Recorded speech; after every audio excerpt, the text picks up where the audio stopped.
నగరంలోని రూరల్ ప్రాంతం అయిన రాజగోపాలపురం జొన్నవాడ సమీపంలో గల గురుదత్త రమణ ఆశ్రమం నందు ఈరోజు ఉదయం అంగరంగ వైభవంగా శ్రీ శ్రీ శ్రీ రమణ మహర్షి విగ్రహ ప్రతిష్ఠ కార్యక్రమం మేళ తాళాలతో వైభవంగా నాగిరెడ్డి దుర్గ ప్రసాద్ రెడ్డి కుటుంబ సభ్యుల ఆధ్వర్యంలో నిర్వహించడం జరిగింది. ముందు రోజు అంకురార్పణ కార్యక్రమం ఈరోజు ప్రత్యేకంగా స్వామి వారికి కలశాలు ఏర్పాటు చేసి ప్రత్యేక పూజలు నిర్వహించి మధ్యాహ్నం అన్న వితరణ కార్యక్రమాన్ని కూడా ఘనంగా నిర్వహించారు. నెల్లూరు జిల్లాలో మొట్టమొదటిసారిగా రమణ మహర్షి విగ్రహ ప్రతిష్ఠ జరిగినది కేవలం ఈ ఆశ్రమం నందు మాత్రమే. ఈ విగ్రహాన్ని ఏర్పాటు చేయడం వల్ల తమకు తమ కుటుంబ సభ్యులకు ఎంతో ఆనందంగా ఉందని పాత్రికేయుల సమావేశంలో నాగిరెడ్డి దుర్గా ప్రసాద్ రెడ్డి తెలిపారు. ఈ కార్యక్రమంలో నాగిరెడ్డి దుర్గాప్రసాద్ రెడ్డి సతీమణి లక్ష్మీ ప్రసన్న, తమ అల్లుడు శ్యాంసుందర్ రెడ్డి కూతురు దివ్యరెడ్డి, మనవరాలు యశస్వి రెడ్డి, కుటుంబ సభ్యులు, బంధుమిత్రులు, శ్రేయోభిలాషులు తదితరులు పాల్గొని విజయవంతంగా ఈ కార్యక్రమాన్ని నిర్వహించారు.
రమణ మహర్షి గారి డివోటి. ఆయన బతుకున్న కాలంలో ఆయనతో కలిసి ఒక 4 సంవత్సరాలు ఆయనతో జీవించాడు.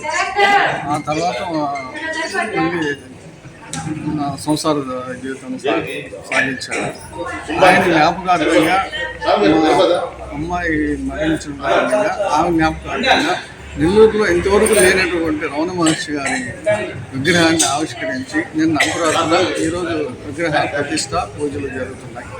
దాన్ని మొట్టమొదటిసారిగా నెల్లూరులో మేము జరిపిస్తున్నాం. ఇది స్వామివారి కృపకి పాత్రలు అవుతారని భక్తులందరికీ తెలియజేయడం. ఈ కార్యక్రమంలో మీతో పాటు ఎవరెవరు పాల్గొన్నారు? ఈ కార్యక్రమంలో మా పెద్దమ్మ దివ్యారెడ్డి, మా పెద్దల్లుడు శ్యాంసుందర్ రెడ్డి, నేను, మా భార్య, నలుగురు కలిసి మా మనవరాలు Yashasvi Reddy. Thank you.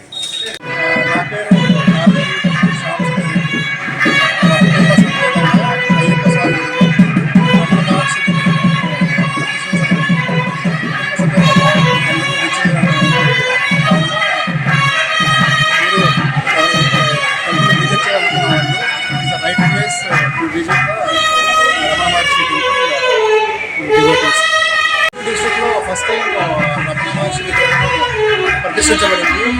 That's why it is a very good thing.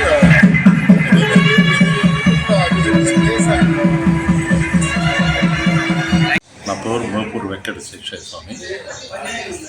Shri Gurudatta Ramanasramam ఉంది. ఈ ఆశ్రమంలో ఈరోజు రమణ మహర్షి వారిని విగ్రహ ప్రతిష్ఠ చేస్తున్నారు. కైంకర్యకర్తలు శ్రీ దుర్గా ప్రసాద్ రెడ్డి గారు వాళ్ళు చేయిస్తూ ఉన్నారు. ఈ ఆశ్రమానికి అంతా కూడా రమణ మహర్షి అడుగుజాడల్లో నడిచేటువంటి ఆశ్రమం అంతా కూడా అందువల్ల ఏంటంటే వాళ్ళు విగ్రహ ప్రతిష్ఠ చేసి ఈ కార్యక్రమాన్ని చేస్తున్నారు. ఈ కార్యక్రమాల బాగా ఏమేమి ఇక్కడ పూజలు నిర్వహించారు ఈరోజు మార్నింగ్ నుంచి అది అంకురార్పణ చేశారు. కన్నా ఈ రోజు నుంచి హోమాలు, విగ్రహ ప్రతిష్ఠ, అభిషేకాలు ఇవన్నీ కూడా ఇప్పుడు కుంభాభిషేకానికి రెడీ చేస్తున్నారు. సో అరుణాచల శివ స్వామివారి రమణ మహర్షి గారి యొక్క విగ్రహ ఆవిష్కరణ జరిగింది. స్వామివారి యొక్క సంకల్పంతో ఇక్కడ అరుణాచల శివుని యొక్క ప్రాముఖ్యతను తెలపాలని చెప్పేటువంటి ఉద్దేశంతో స్వామివారు ఇక్కడికి వచ్చారు. ఆ స్వామివారిని విగ్రహ ప్రతిష్ఠ చేసుకొని నిన్న అంకురారోపణ జరిగింది. ఈరోజు స్వామివారి విగ్రహ ఆవిష్కరణ జరుగుతుంది. శాంతి హోమాలు జరిగినాయి. అన్ని విధాలుగా ఈ యొక్క ఆశ్రమం అభివృద్ధి కోసంగా స్వామివారిని ఇక్కడ ప్రతిష్ఠ చేయటం జరుగుతుందన్నమాట. భక్తులందరూ కూడా స్వామివారి అనుగ్రహ పాత్రలు అవుతారని చెప్పి భావిస్తూ ఈ ఆశ్రమ అభివృద్ధి కోసం ఆ అరుణాచల శివుని యొక్క సంపూర్ణ ఆశీస్సులు అందరికీ అందించాలనే ఉద్దేశంతో ఈ విగ్రహ ఆవిష్కరణ జరగటం జరిగింది. Like, share, subscribe. మరిన్ని వీడియోల కోసం గంట సింబల్ ని క్లిక్ చేయండి. Thanks for watching this video.